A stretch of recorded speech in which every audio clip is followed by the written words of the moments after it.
Үдээс өмнө Америкийн төрийн байгуулалтын тухай лекцээр хууль тогтоох үйл ажиллагааны талаар мэдээлэл авч өөрийн улсын төрийн байгуулалт мөн хууль тогтоох, улс төрийн шийдвэрүүд хэрхэн гаргадаг нөхцлүүдийг харьцуулан хэлэлцэж, сонирхолтой сэдвээр залуучууд маань ярилцлаа.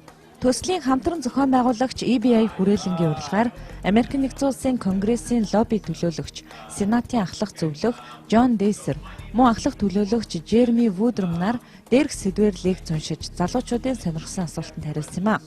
Тухайлбал 1858 онд байгуулагдсан үйлдвэрлэгчдийн эрх ашигыг хамгаалсан Америкийн нэгдсэн улсын бүгд найрамдах нам, 1828 онд байгуулагдсан ардчилсан нам хэмээх хоёр намын систем тогтож засгийн эрхийг ээлж дараалан барьсаар иржээ.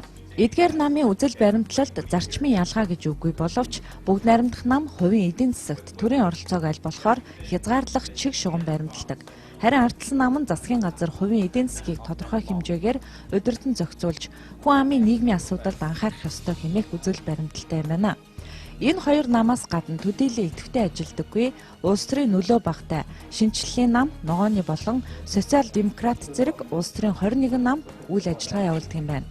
Америкийн нэгдсэн улсын хууль тогтоох байгууллага нь Конгресс, Сенат төлөөлөгчдийн танхим хэмээх дээд доод хоёр танхимтай. Онцлог сонирхолтой зарчим гэвэл 100 гишүүнтэй Сенатын танхим 6 жилийн бүрэн эрх хэрэгжүүлдэг бол танхимын 3/1-д 2 жил тутамдаа нөхөн сонгуул хийж гишүүдийг сэлгэдэг байна. Харин тус бүр 700 мянган иргэнийг төлөөлөх 435 гишүүнтэй төлөөлөгчдийн танхимд асуудлыг нэлээд хурц хэлэлцдэг бөгөөд энд сэтгэлийн хөдөлгөөнөөр асуудалд хандах байдал ихээхэн ажиглагддаг гэдгийг эдгээр улс төр судлаачид онцолж байлаа. Одоо ажиллаж байгаа Конгресст 20% нь эмэгтэйчүүд сонгогдсон байна. Сенат болон төлөөлөгчдийн танхимд цөөнх бол эрх мэдэл гэж байхгүй, хүч багтаа учир олонх болохын төлөө тэмцэл 2 жилд 1 удаа эхэлдэг гэж хэлж болох юм.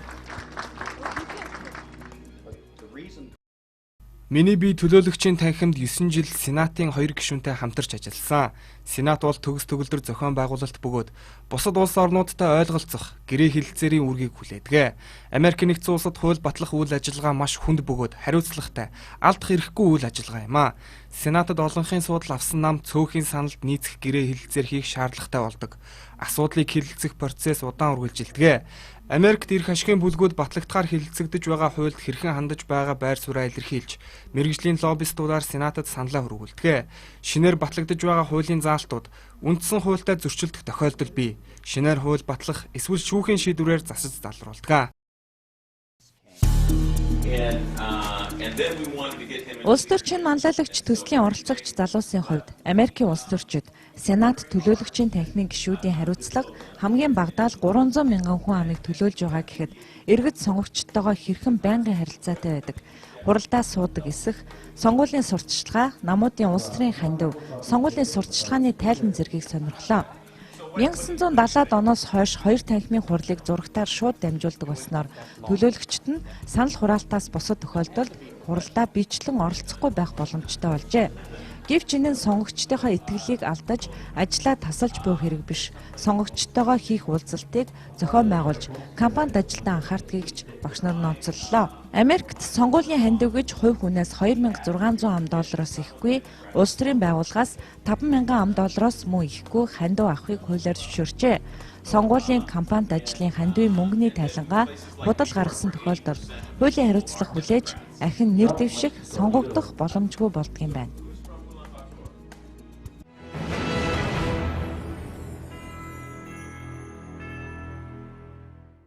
Оройн төргөөр хэм үзэгчтэй улс төрчин манлайлагч зорилттой телевизийн төслийн энэ оройн нэвтрүүлгийн Америкийн нэгдсэн улс Вашингтон хотоос үзэгч та бүхэндээ хөтлөн хүргэх гэж байна.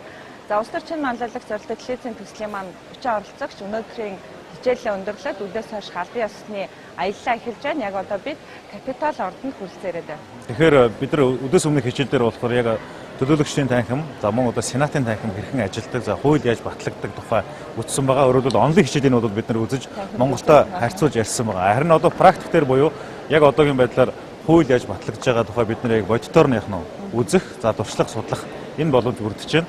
За залуучуудын маань хувьд бол маш олон шахуу хөтөлбөрийн дагуу хичээлүүд маань үргэлжлэж явж байгаа. За ингээд бүгдээрээ хамтдаа нэвтрүүлгээ эхлэе. Залуусын оролцоог дэмжигч Unitel Group. Ерөнхий ивент тэтгэгч яг одоо яг эндээс Pepsi брэнд. Ерөнхий ивент тэтгэгч хөгжилд хүргэх Монголын жигүүр Хүннү Air. Ивент тэтгэгч дэлхийд танигдсан Монгол брэнд Говь.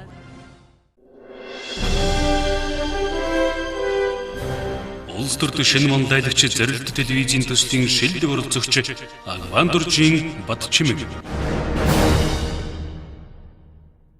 Тэр улс төрчин манлайлагч төслийг би Twitter дээрээс нэг найз маань намайг урьсан байсан. Шинэ манлайлагч төсөлд эсэ бичээ шийдлвчэд ороорой гэд. Тэгээ тэрийг харчаад эхлээд 1-2 өдөр хараад зүгээр явж байгаад тэгээ яг хамгийн сүүлийн өдөр 18 цагийн өмнө нь яг ингээд яг сууж байгаа л ерөөсөн онлайн дээр яг тэр хэсгээр нисэгээ бичээ шууд илгээх дараа л яг тэгж орж ирсэн.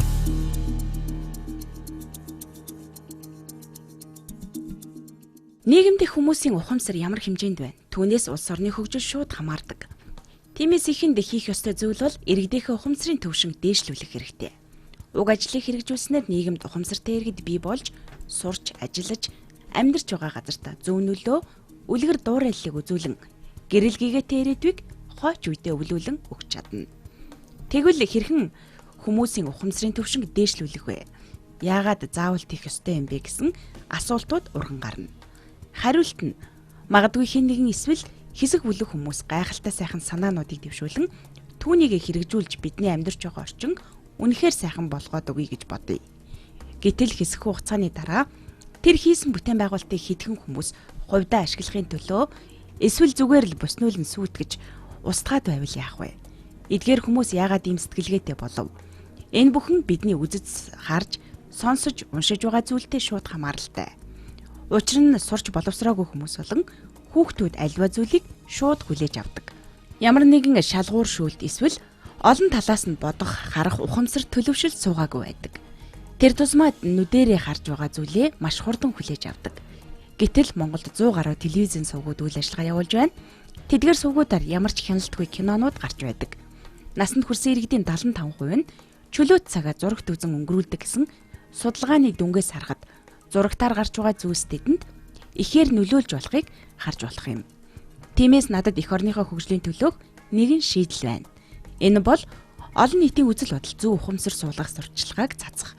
Мөн телевизэн сувгуудын гаргаж байгаа кинонуудыг агуулгад хяналт тавих, хүмүүсийн мэдлэг боловсролд хувь нэмэр оруулах үе нэвтрүүлгүүдийг олшруулах зэрэг ажлуудыг хийж болох юм.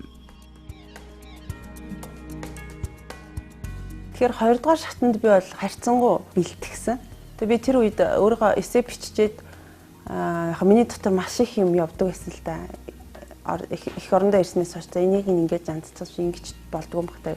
Тэгээ тэр дундаасаа нэг шийдлээ олоод биччихээд тэгээ нэхгүй сэтгэл онгоогоо явт юм билээ л дээ. Яг бичээв нөө санаа сэтгэл амраад. Би яг судалгаатай яг өөрийнхөө санаан дээр суурьсан яг судалгаануудыг би олох хэрэгтэй юм байна. Тоо баримтууд гээд.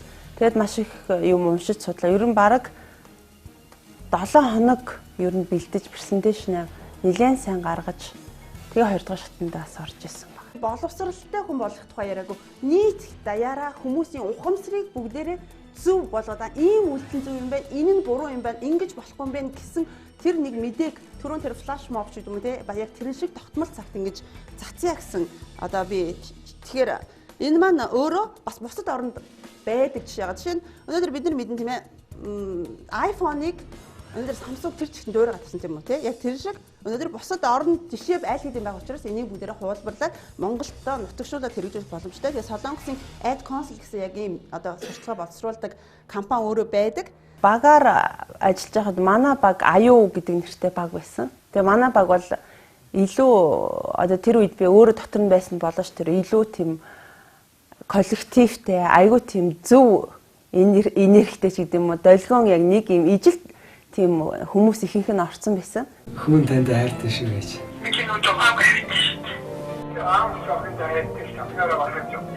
Хайртай шүү гэж хэлэх гэсэн юм аа. Eerste хайртай гэж хэлж байгаагүй юм л. Та бол миний амьдралын утга учир. Хайртай шүү гэж хэлгээд. Хүн танд хайртай шүү гэж хэлэх гэсэн.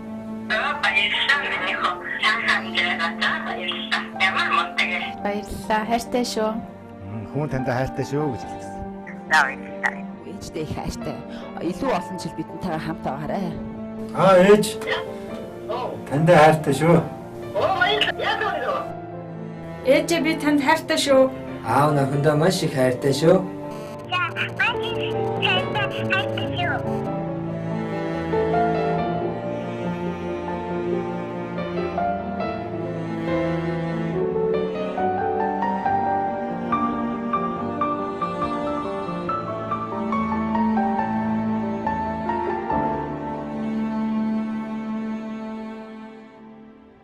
Тэгээд хасалтын үед маш хэцүүсэн нөгөө айгүй дотн болцсон илүү онцгойлон яг багийнхаа төлөө зүтгэж явж исэн гişүүд маань тэр дундаас ингээд хасагдаад явхад нэлийн дотносон тэр сэтгэл маань ингээ гараад явчингууд нөгөөд минь хасагсны дараагийн шатндаа явж байхдаа нөгөө хамт хасагсан найзуудаараа мартаад залгаад за одоо UBS дээр явж шүү хүрээд дээрээ гэж бараг дуутах гэснээр өө нэр хасагдчихлоо гэж одонгууд ингээл хэсэг хугацаанд жоох ингээд хямарж исэн болж та энэ бол тэмцээн өрсөлдөөн.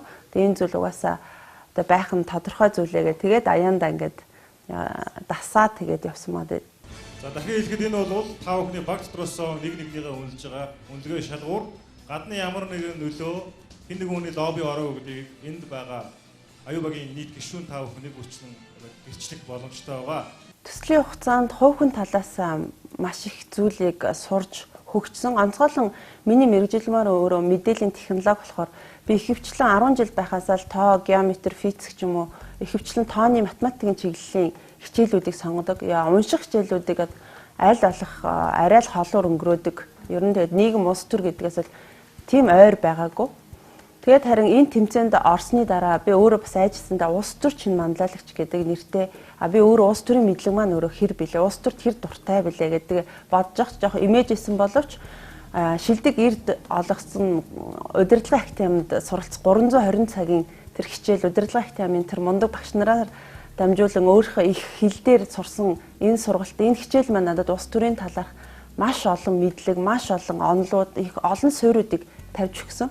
Уншиж судлаа тэрнтэй холбоотой янз бүрийн материал солонгос дээр ямар ах англи дээр нэг яг юу гэдгийг үздэм болч гэдэг юм ингээд нэлээд их зүйл судалснараа ер нь улс төр гэдэг зүйл мэг ийм зүйлээд юм аа.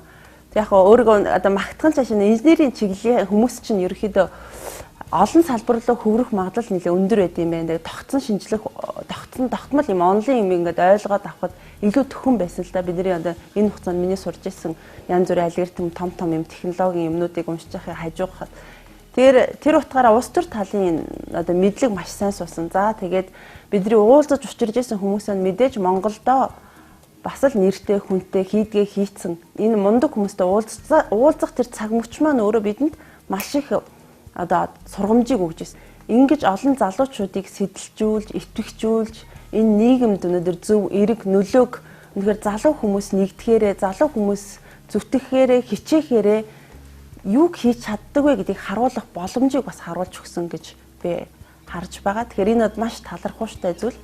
Өнөөдөр энд хэрвээ нэвтрүүлэг болоог бол өнөөдөр энд оролцож байгаа шилдэг 90-с ахгуулал одоо үлдсэн 30 хүртэл өнөөдөр өдөр тутмынхаа л амьдрал ажиллаа хийгээл гэртээ хараал яг л өнөөх амьдралаараа амьдрах байсан боловч маш том юм шин ахиж өөрөөр би ч гэсэн ийм зүйлийг хийж чадах юм биш үү? Ингэж бас болдсон биш үү гэд ахиад нэг шинээр одоо амьдралаа харах ахаа шин юм тийм ээ шин челленж гэж ярьдаг тийм ээ шин зүйлийг хийх боломж олгож өгсөн энэ маань өөрөө анхны нэвтрүүлэг байсан. Анхны нэвтрүүлэг учраас алдаа оноотой зүйл мэдээж байсан. Тэгэхээр яг миний өөрийн онцлог альва зүйлээс хүнээс ч тэр ажлаас тэр би боолж бүтэж байгаа зөвхөн сайн сайхан талыг олж харж юм өөдрөг амьдрахыг хүсдэг. Заримдаа энэ яг тоглосон цагтаа байхгүй байх ч юм уу хүлээх ч юм уу энэ талын л асуудал үнэхээр хаяа ингээд цаг барихгүй байгаа юм санагдах ч юм уу те энэ хайрын цагийг ингэж алдаж гинүү да гэсэн иймэрхүү асуудлуудаас бусдаар бол надад бол шүмжлээд хэлээд тахын бол алга.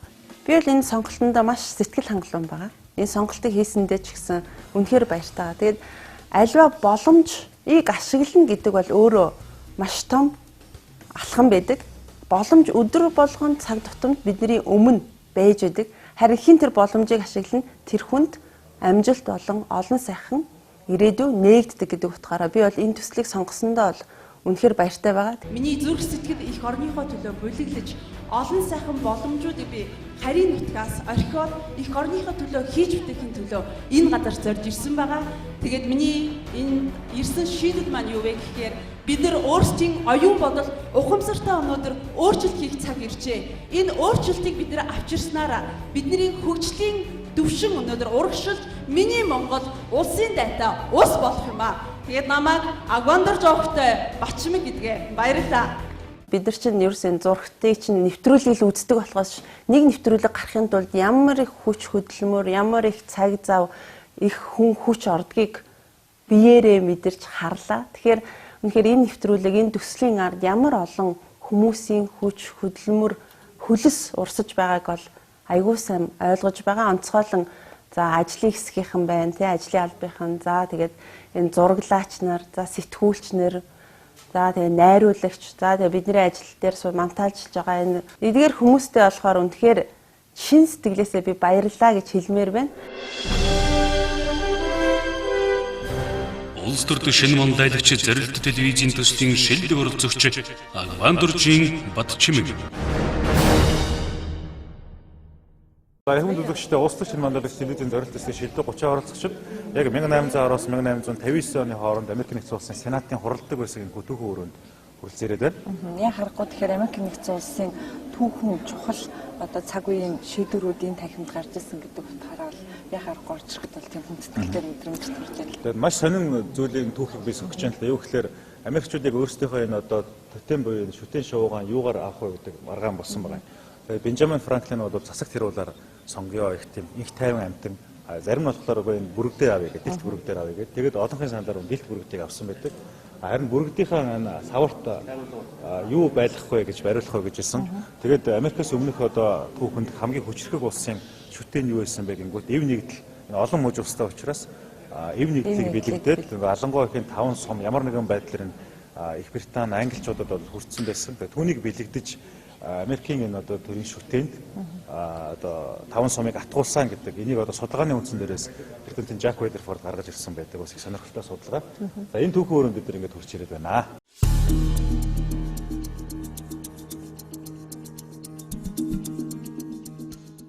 Үзэгч та бүхэн зориулан Америкийн Конгрессийн Капитол ордны тухай товч мэдээллийг хүргэе. Америкийн нэгдсэн улсын Конгрессийн дээд доод танхим Вашингтон хотноо байрлах Капитолд хууль тогтоох үйл ажиллагаагаа явуулдаг бөгөөд хотын төвийн Пенсильвани өргөн чөлөө нь Капитолыг ерөнхийлөгчийн цагаан ордонтой холбодог юм байна. 1793 онд Америкийн нэгдсэн улсын анхны ерөнхийлөгч Жорж Вашингтон суурийн чулууг нь тавьснаар баригдаж эхэлсэн түүхтэй Капитол ордон түүхэндээ 2 удаа галдан шатаагдаж дахин сэргээгдэж шинжлэгдсэн бөгөөд дэлхийд архитектор болон түүхийн агуулгаараа чухалд тооцогддог байгууламж юм. Капитолын ротондагийн доторх хэсгийг монголчуудын мөнхөд үргэлжлэх өөдлөн дивжихийн бэлэгдэл болсон алхан хээгэр хүрээлснээс эхлээд онцлог сонирхолтой зүйлс их байна. За улс төрийн шинэ мондайлагч телевизийн зорилт төсөлд оролцож байгаа бас залуучууд маань Америкийн нэгдсэн улсын зөвхөн Америкийн биш хамгийн гол нь бас дэлхийн улс орнуудын арчил хөгжиж байгаа тэр дуршлагын тухай ярьж байгаа. Бид нар жишээлбэл Америкийн нэгдсэн улсын одоо хөтөлбөрийг зохион байгуулж байгаа гингүүтээ зөвхөн Америкийн тухай биш за Мьянмар, за зүүн өмнөд Аз, арчил хөгжсөн олон орнуудад за улс улсуудын одоо сайн болон сар дуршлагууд ямар байдаг талаар бас залуучууд маань онлайн болон практикийн өргөн хэмжээнд судалгаа хийж байгаа. За ингээд төсөлд оролцож байгаа залуучуудынхаа бас сэтгэлийг сонсъё. За энэ өдрөдөө сайн уу?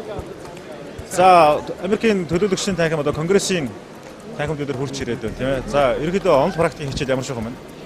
За өнөөдөр орсон хичээлүүд бол ерөнхийдөө манай залуучуудад Америкийн гэдэг юм энэ Сенатын магадгүй соёлоос нь болоод ч юм уу маш их бас мэдээлэлтэй байд юм аа харц. Тэгээ өнөөдөр тэр мэдсэн зүйлсээ илүү гүнзгийрүүлж асуух ботой тэр юу гэдэг юм их боломжууд болж байна. Тэгээ өнөөдөр цэндэрс их бай 50 мужуу садлуулсан 50 хөшөө байдаг юм байна. Тэгээ Барак Обамагийн нэг охидоо бичсэн тэгэхээр ном байдаг. Тэр ном дээр хардаг Хелен Келлерийн хөшөө тийм байна. Тэгээ ер нь таньдаг хүмүүс их олон байдаг юм байна. За баярлалаа амжилтсаа. Баярлалаа. За мөнгөн зэ өдрийн мэнд. За сургалтанд амжилттай оролцож байна. Оо маш сайхан. Сэтгэл өндөр. Өнөөдрийн одоо Сенатын танхимын Америкийн нэгдсэн улсын хууль тогтоох дээд танхимын үйл ажиллагааны талаар ярьлаа шүү дээ. Хамгийн онцлогтой зүйл нь юу өнөөдрийн хичээл дээр? Яг хичээлийн хувьд ерөнхийдөө бол яг хамгийн гол нь юу таалагддаг байгаа гэхээр одоо өчтөрөөс эхний хичээл орлоо шүү дээ. За Конгресс ялангуяа төлөөлөгчийн танхим Сенат те. За тэгэнгүүтээ ингээд ерөнхий онлын талаар одоо ойлголт өгөхтэй үдээс хойш нь болохоор бид нар яг те одоо ордонд жишээлх юм бол Конгрессийн ордонд ирэх жишээтэй өчтөр болохоор яг Америкийн нэгдсэн улсын архивд жишээлх бол очоод те анхны үндсэн хуулийн тэр бүр драфтыг ингээд өөрийн нүдээр үзээд бүр яг ингээд нөгөө нэг он практик хослуулаад үзэж байгаа нь бүр айгүй таалагдж байна. За баярлалаа амжилт. За баярлалаа. За бид нар манай төслийн одоо шилдэг орсон чинь нэг ганц. Тэгэхээр одоо шилбэл Америкийн туршлагыг бол бид нар бас авах гэх юмар хандхан зөв байх. За аль улсад нь бол арчлын сорилтууд толгомдож байгаа. Өөрөө чи харж байгаагаар шилбэл Америкийн арчлал ямар суултал харагдаж байгаа. Тэгэхээр бол Америк бол бидний одоо тулгараад байгаа бэрхшээлүүдийг айл 200 жилийнхаа туршид туулаад ирсэн. Тэгэхээр бол яг эндээс бид нар яг бид нар тохиолдоод байгаа асуудлыг хэрхэн шийдэх вэ? Тэр гарцыг бол бид нар хамгийн гол нь эрэлхийлж байгаа. Тэгэхээр бол Америкийн ардчлал бол өөрөө сул тал бол ихээсээ илүүгээр энэ олон холбооны улсад олон зүйлийг нэгтгэж чадсанараа бол манад авах тал нь их олон юм болов гэж бодож байна. За баярлалаа. Өдрийн мэнд. За, аялал сайхан уу? За. Аха. За, улс төрчин манлайлагч төслийн оролцогч гүнсэнтэй уулзаад байна. Тэгэхээр өнөөдөр бидний үдээс өмнөх хичээлийн дараа бас албан ёсны аялал маань яг одоо Капитол ордонд үргэлжилж байна. Тэгээд өнөөдрийн хичээлийн тухай сэтгэгдэл болоод энэ аяллаа тухай сэтгэлээ хуваалцаач. Их сонирхолтой хичээл орсон өглөө. Хамгийн сонирхолтой нэг юм байсан. Яасагч нэг House of Representatives гэдэг нөгөө төлөөлөгчийн хэсэг байгаа шүү дээ. Тэдэр нь болохоор дандаа нөгөө ихэнх нь нөгөө majority rules гэх ихэнх нь дандаа ингэж нөгөө яадаг гэд яг сенат нь болохоор одоо манайхтай одоо улсын хурлд тэнцгэн гэж яриад байгаа байхгүй. Тэр нь болохоор нөгөө олонх нь биш нөгөө цөөнх нь илүү их давмгаалдаг гэд тэгэнгүүт надад айгүй сонирхолтой санагдаад би асууж ирсэн. Цөөнх давмгаална гэдэг чи одоо юу гэсэн үг вэ гэд тэгсэн чи харин ингэж хариулж байгаа байхгүй юу. Одоо олонх нь заавал цөөнхийнхөө нөгөө зөвшөөрлийг авч иж тэр хууль нь одоо батлагдлаа. Тэрнээс ш одоо олон хяллаа гээл тэр чигээр ялцсан гэж юм байдаг юм байна л да. Тэгээ өнөөдөр бид нэр Капитол дээр ирээд байж байна. Сэтгэл өндөр байна. Тийм ээ Америкийн түүх гэдэг бол 200 одоо нөгөө зөвхөн нөгөө үндсэн хуулийн яг 225 жил гэж байгаа шүү. Тэгэхээр жоохон альваа нэг ийм гоё болоход цаг хугацааг шаарддаг юм байна гэд харин их олон юм тулах хэрэгтэй мэн гэдгийг ойлгоод явж байна да. За баярлалаа. Амжилт хүсье. За. За.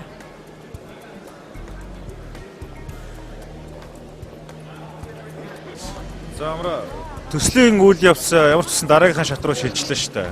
Одоо Америкийн нэгдсэн улсын мэрэгжүүлэх хөтөлбөрт хоригж эсрэглээ болсон байна.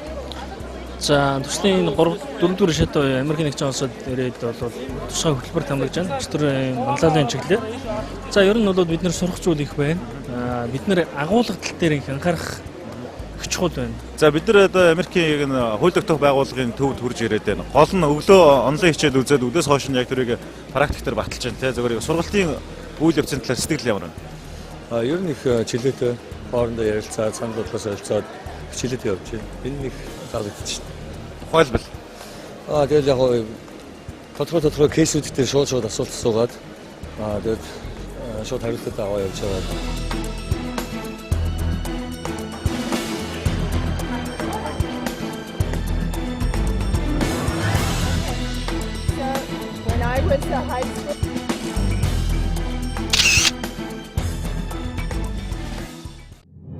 Залуусын оролцоог дэмжигч Unitel Group.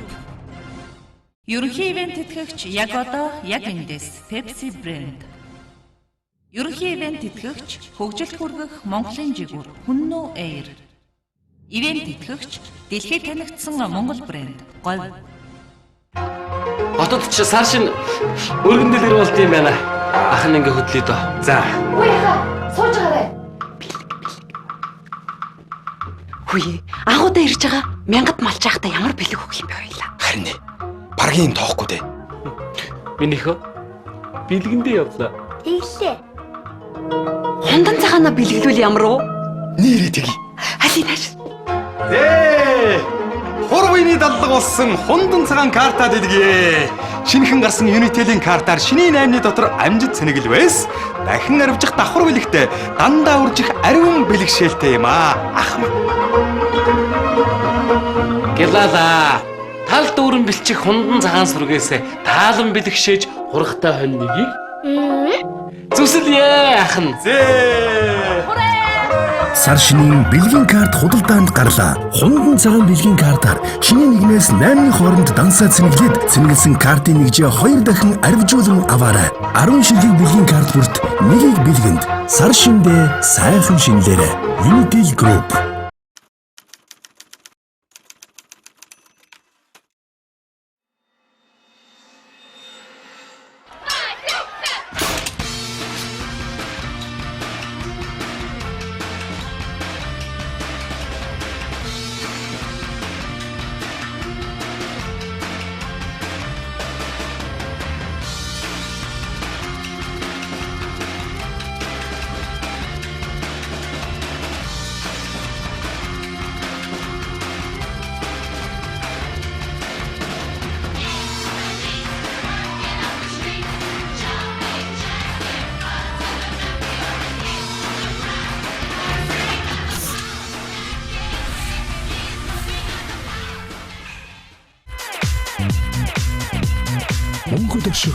бэлгийн өнгө. Намар өвлийн шин загварууд худалдаанд гарлаа.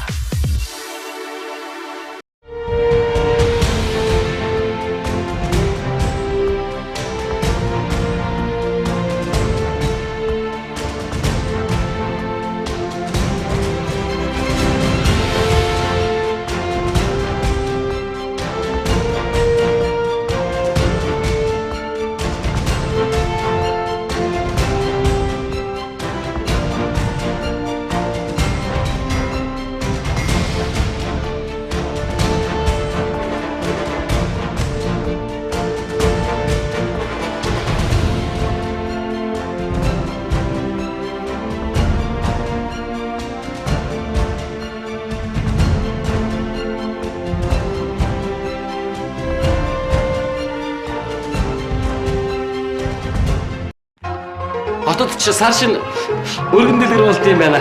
Ах нь ингээ хөдлөе дөө. За. Үгүй яха. Сууж байгаарай. Хүй, агуудаа ирж байгаа. Мянгад малч яхта ямар бэлэг өгөх юм бэ хоёлаа. Харин ээ. Баргийн тоохгүй дээ. Минийхөө бэлгэндээ явлаа. Ийлээ. Хундан цагаана бэлгэлүүл ямар уу? Нэрээ тгий. Алинаш. Зээ! Хурвины даллаг болсон хундан цагаан карта дэлгэе. Шинэхэн гарсан Unitel-ийн картаар шинийн 8-ны дотор амжид цэнэгэл байс. Дахин арвжих давхар бэлэгтэй дандаа үржих ариун бэлэгшээлтэй юм аа. Ах минь. Гэлала. Тал дүүрэн бэлчих хундан цагаан сүргээс таалан бэлэгшээж хургахтай хонь нэгийг зүсэлье ах нь. Зээ! Сар шинийн бэлгийн карт худалдаанд гарлаа. Хундан цагаан бэлгийн картаар шинийн 1-ээс 8-ны хооронд дансаа цэнэглээд цэнэглэсэн картын нэгжээ 2 дахин арвижуулан аваарай. 10 шилдэг бэлгийн карт бүрт нэгийг бэлгэнд. Сар шиндээ сайхан шинлээрэ. Unitel Group.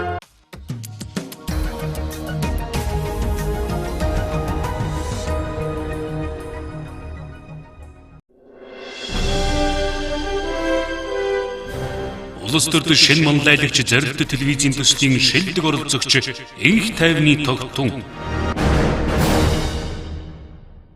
Ер нь бол вебсайтаар анх авч ирсэн. Улс төрд шинэ од гэд яг нэртэй бүр байхад нь бүртгүүлнэ гэд шийдвэрээ шууд гаргасан да. Ер нь орох хэрэгтэй байна гэд. Шийдвэрт маань гол юу нөлөөсөн бэ гэхээр яг шийдэл дэвшүүлээд тэр шийдлийнхаа хойноос өөрөө одоо тодорхой хэмжээний ажил хийгээд тий одоо баг хамт олноороо ажиллаад тэр шийдлээ одоо биелүүлэх одоо болцоо бүрдэх юм байна гэдэг зорилгоор орж ирсэн байна. Нэгдүгээр шатныхаа шалгуулалтанд шууд орцол иргэдийн оролцоотой төсвийн хяналтыг бий болгоход үүлэн тооцоолт суурьсан технологийн шийдлийг нэвтрүүлэх над шийдэл байна гэсэн сэдвээр өсөвчсөн байгаа. Шууд ардчлал иргэдийн оролцоотой төсвийн хяналтыг бий болгоход үүлэн тооцоололт суурьсан технологийн дэвшил нэвтрүүлэх шийдэл надад байна. Би залуу хүн. Тиймээс ч өдөр тутмын амьдрал ажлаа зохицуулан амжуулах гэж цаг наргүй уралдана. Над шиг олон залуус тэр бүр хороо дүүргийнхээ хөгжил дэвшилт санаа тавьж идэвхтэй эрхэм байхыг хүсдэгч өдөр тутмын ажилдаа түүртэн тэр бүр иргэдийн нийтийн уралд оролцож амждаггүй.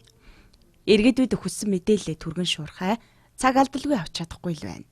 Хэрв ямар нэгэн хялбар онлайн үйлчилгээ байдаг бол цаг алдалгүй ажил дээрээсээ гэрээсээ хандаж идэвхтэй санаачлагтай оролцох өргөн болцоогоор хангагдана гэж бодож байна. Надтай ижил санаа бодолтой мянган залуучууд байгаа гэдэгт би итгэлтэй байна.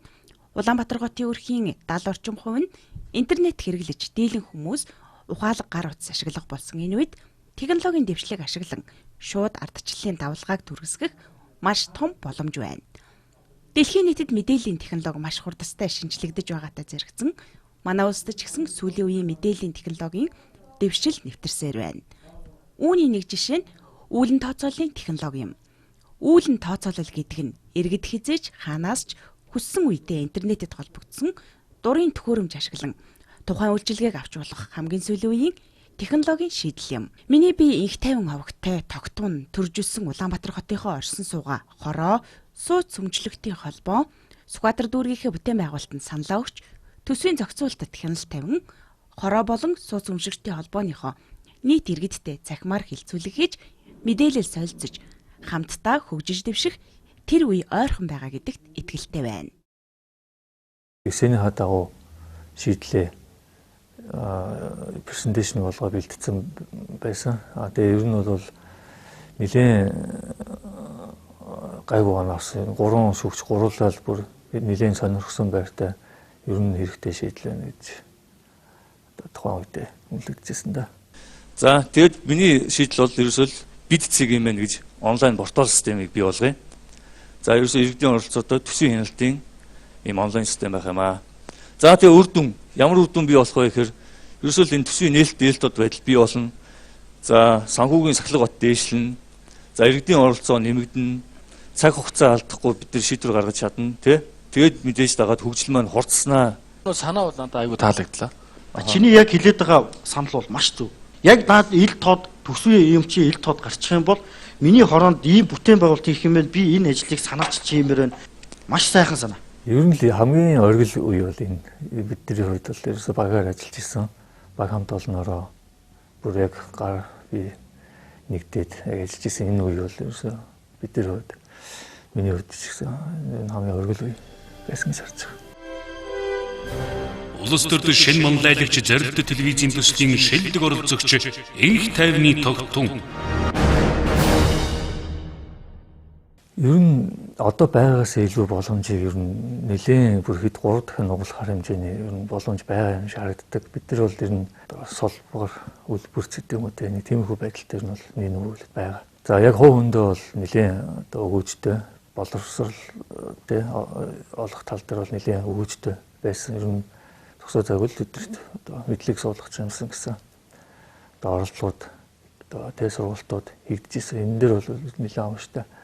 Гол нь нийгэмд чиглэсэн ажлууд дээр бол хангалттай одоо цаг хугацаа одоо хийх бүтээх ажлууд байсан. Тэрэн дээр бол одоо жоохон сул байгаа гэж би хардаг. Тогтун гэж юм байна. Нийлээдгүй зүйл дээр ингээд ихэнх оролцогчтой бас санал нийлэхгүй байх тохиолдол гардаг. Тэр өнөө тэгээ үзэл бодлоо тууштай хамгаалж байгаа тэр байдал надад их таалагддаг. Юу гэдэг олонхын эсрэг байсан ч гэсэн. Би тогтуу авахыг бол бас ер нь бас тодорхой хэмжээнд хүлээн зөвшөөрч байгаа. Яагаад тэгэхээр хүн бол их тийм өөрийн гэсэн үнэт зүйлт өөрийн гэсэн үзэл бодолтой байх нь бол их тийм чухал. Ингээд яг яах гэдэг нь мэддэхгүй тодорхойгүй байна гэдэг бол хамгийн аюултай зүйл л дээ. Яг өөрийнхөө зорьсон зүйлдээ тууштай байна гэдэг ч юм уу тэр талаас нь харах юм бол хэдийгээр их тийм цөөхөн дуурдаг. Гэхдээ яг аливаад хандж байгаа хандлагын нүднээс харах юм бол бас байж болох учраас би болдог юм тийм. Залуучуудын ингээд нэгтгээд ерөөсөө уус орон даяар те 408 зөвсөөс шалгарсан залуучууд нэгдээд гол нь нэг жигт зүгт хараад хөдлөх юм бол 30 залуугаас маш том юм гарах хэвээр гарах боломжтой. Энийг бүрдүүлснээр бол өстой нэлээд том амжилт олдтой тал гэж харж байна. За шүүмжлэх юм бол ерөөсөө энийг л бүрэн дүрэн ашиглахгүй байна уу да. Тэр нь бол энэ тал дээр л нэг жоохон одоо сүүлийн үед миний байр суурь одоо тийм байна. 30-ны те боломжийг зулангийн нэг зэг төлрүүлээд томоохон шиг нийгэмд чиглэсэн ажлууд хийх бүрэн боломжтой цаг хугацаа ч гэсэн байгаа. Улс төрд шинэ манлайлагч зорилт телевизийн төслийн шилдэг оролцогч энх тайвны тогтун. Одоогийн байдлаар бол манай бусад оролцогчдын байр суурь харж байгаагаар бол нэг өөрийн гэсэн карьерийг олонд таниулах энэ нэг эфирийг ашиглаад те аль болох олон зурагтаар гарах, хүнд танигдах, одоо дуу хоолой одоо бусдад хүрэх гэдэг байдлаар хараад байгаа юм болоо да гэж хараад. Биний хувьд бол ерөөс ямар ч тийм сонирхол байхгүй. Тэгэхээр одоо бусд маань яг энэ тал дээр юу гэж боддог юм байгаа. Миний хувьд бол яг хувийнхаа карьер гэдэг талаасаа биш, гучуулаад нийлээд ерөөсөө нийгэмд эрг өөрчлөлтийг бий болох ёстой л гэж байна. Тийм, ер нь бол тийм зорилготой бүр одоо ч гэсэн тийм байр суурин дээр автуу зогсож байгаа. Өнөөдөр төсвийн нэгж төгрөг эрх мэдлийн гараар орсон ёсгүй. Өнөөдөр төсвийн нэгж төгрөг хий хоосон үргэлжлэн байдал хөрөнгө оруулалт болох ёсгүй. Одоо ер нь бол шууд арчил гэж хүмүүс маш их ярьдаг бол иргэдийн оролцоо одоо хаа сайгүй одоо тий байх ёстой гэж ярьдаг болсон. Яг энэ цаг үед болохоор миний шийдэл болохоор хуралдаа гэдэг цахим тийм вебсайт хийх ёстой. Тэр нь яах вэ гэхээр за иргэд өөрийн гэсэн одоо давтаг төшгүүдээр нууц уг пассвортаараа одоо гарын одоо хурууны хийгээр ч юм уу тийм ямар нэгэн байдлаар өөрийгөө давтаг төшгөө байдлаар тань одоо тэр систем бүртгүүлэх ёстой. Тэгэхээр тэр хүний хойно за тогтун энэ хүн одоо юу гэж хэлж яах гэдэг нь албан ёсны одоо бүртгэл одоо програм дээр ороод тухайн дээр дүүрэг тойргийн одоо эрх мэдэл одоо гарцсан байгаа хүмүүс маань тэн дээр анализ хийгээд шийдвэр гаргах ёстой. Шууд ардчлалын дээр хамгийн одоо иргэдээс асуух одоо тийм онлайн шийдлийг л бий болгох ёстой гэж би хараад байгаа хгүй. Тэгэхгүй тэгээ одоо бол яаж байгаа гэхээр иргэдийн танхим гэдэг нэг танхим нээжж байгаа. За тэр танхимд бол одоо хурал зарладаг, хуралд очиж байгаа хүмүүс нөх юм бол ерөөсөө л за настай хүмүүс л орж байгаа шүү дээ. Ер нь одоо ажилтай одоо залуучууд тэр болгонд тэнд очиод үгээ хэлээд яваад байна гэж байхгүй. Тэр ерөөсөө онлайнаар тэр хүмүүсийг цуглуулах тэр шийдлийг л бий хийсэн. Улс төрийн шинэ манлайлагч зорилт телевизийн төслийн шилдэг оролцогч Энх тайвны тогтун. Би бол мэдээж одоо маш их юм сурлаа, мэдж явлаа. Одоо ч гэсэн Америк нэгдсэн улс руу тий суралцахаар явах гэж байна. Энэ хооронд ч гэсэн одоо Америкт одоо яг ардчлалын үлгийн нутагт одоо тий новын дуу сонсгоор явж байгаад бол үнээр баяртай. За UBS телевизийн хамт олонд бол үнээр баярлж явдаг. Ер нь телевизийн ажил бол одоо энэ хугацаанд бол ингээ харлаа. Үнээр хэцүү ажил үт юм байна. Орой өдшгүй зургатаар одоо тий бидний одоо 30 минут гарах гэж одоо тий цаана хичнээн их хөдөлмөр болдгийг үзэгчд бол мэдэхгүй. Бид нар бол яг нэвтрүүлэгт орж ирээд үзээс дотор нь ороод байж хад бол уран бүтээлийн ажилд бол хүнд том ажил хийх юм байна. Тэгэхээр UBS телевизэнд бол ингээд баярлалаа гэж байна.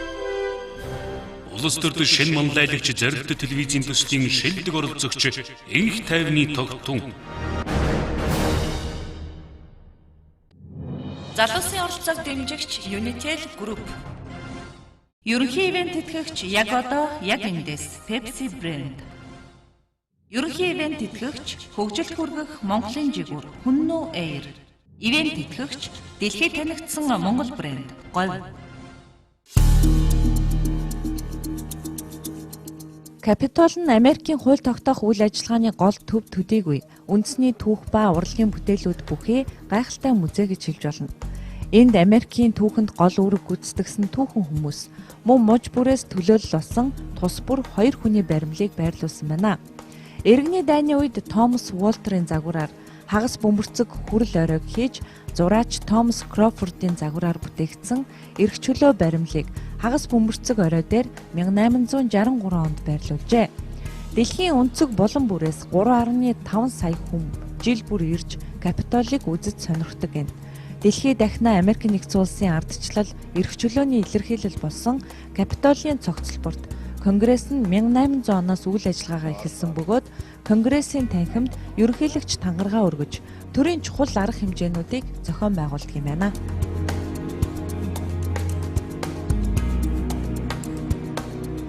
За энэ маань бол зөвхөн одоо нүд тайлах аялал биш, хамгийн гол нь туршлага судлах хичээл болж хувирч байгаа. Яг ондоор орсон хичээлээ яг одоо практик дээр үе амьдрал дээр хэрхэн үйл явц өрнөж гэдгийг харж байгаагаараа онцлогтой юм. Ер нь бол ардчил гэдэг энэ одоо зүйлийн хамгийн гол мөн чанар нь бол хэлбэрлэлтгүйгээр хуулийн засаглалтай байх, хуулийг дэмжих, хууль нь бол эрх тэгшэр шударгаар хүн болгондоо яг ижил тэнцүү үйлчилдэг байх гэсэн энэ зарчим байгаа. Тийм ч учраас яг бидний ард байгаа одоо liberty of freedom буюу эрх чөлөөний хөшөө бол энэ одоо хууль тогтоох байгууллагын хамгийн гол одоо бэлэг тэмдэг болж байгаа. За аливаа уус хүчрэх байхын хамгийн гол нууц нь ерөөсөө хууль нь шударгаар энэ тэнцүү хэрэгждэг байх бололцоо гэдгийг Америк нэгдсэн улс дэлхийд дээр бас харуулж байгаа орн хэдийгээр Черчиллийн хийснэг үг байдаг л да. Ардчлал бол төгс тогтолцоо биш ч гэсэн хүн төрөлхтөн түүнээс илүүг олж амжаагүй байна гэж. Ямар ч байсан Монгол улсын хувьд ч гэсэн сүүлийн 20 гаруй жилийн дотор за ардчлалын замыг сонгож яваад алдаа оноотой сургамжтай ч гэсэн өөрийнхөө замаар явж байгаа. Тийм ч учраас Монголын хувьд бол одоо хууль тогтоох байгууллагын үйл ажиллагаа тунгалаг, иргэдтэй нээлттэй, ил тод, дээрээс нь хуулийн хэрэгжилт шударгаар хэлбэрлэлтгүй хэрэгжинэ гэдэг бол хамгийн чухал юм. За энэ утгаараа хууль тогтоох байгууллагатай танилцж байгаа манай улс төрчин манлайлагч телевизийн зорилт төслийн залуучуудын маань хувьчилсан эндээс бас авч байгаа эерэг санаа оноо сайн санаачлагуудаа бас их орондоо авчиж одоо хэрэгжүүлэх, за Монголын онцлогтойгоор хөгжүүлэх энэ боломж нэгж байгаараа хамгийн чухал онцлог нь байгаамаа. Тэгэхээр энэ ташрамд бас онцлог нь тэмдэглэхэд залуучуудад маань бас лекц орж байгаа судалгааныхаа тухай ярилцаж байгаа эрдэмтэн судлаачдын хувьд бол Монголын ардчлалыг бас өөрийнхөө одоо өнцгөр үнэлж байгаа. Тэгэхээр өчтөр бол жишээлбэл энэхүү хөтөлбөрийг Америк нэгдсэн улсад албан ёсоор зохион байгуулахад өөрийн хувь нэмрийг оруулж байгаа Майк Мичлийн хувьд бол одоо Монголын ардчлалыг үнэлээ. За дээрэс нь одоо монголчууд биднээс ардчлалын талаар тодорхой хэмжээнд зүйл суралцсан бол бид эргээд бас монголчуудаас сурсан зүйл их бий гэдгийг онцлон тэмдэглэж байсан. За ингээ өнөөдрийн нэвтрүүлгийн маань онцлог үзэгч та бүхэндээ баярлалаа. Залуучуудын маань бас Америкийн нэгдсэн улсын Вашингтон хотноо манлайллын хөтөлбөр нь бол амжилттай үргэлжилж байна. Дараагийн нэвтрүүлгээрээ эргээд уулзъя. Баяртай үзэгчтэй. Та бүхэн сайхан амраарай.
Шугаш харамзаагүй ачиг нь хариулахын тулд дэвтэр дэмэн харамзаагүй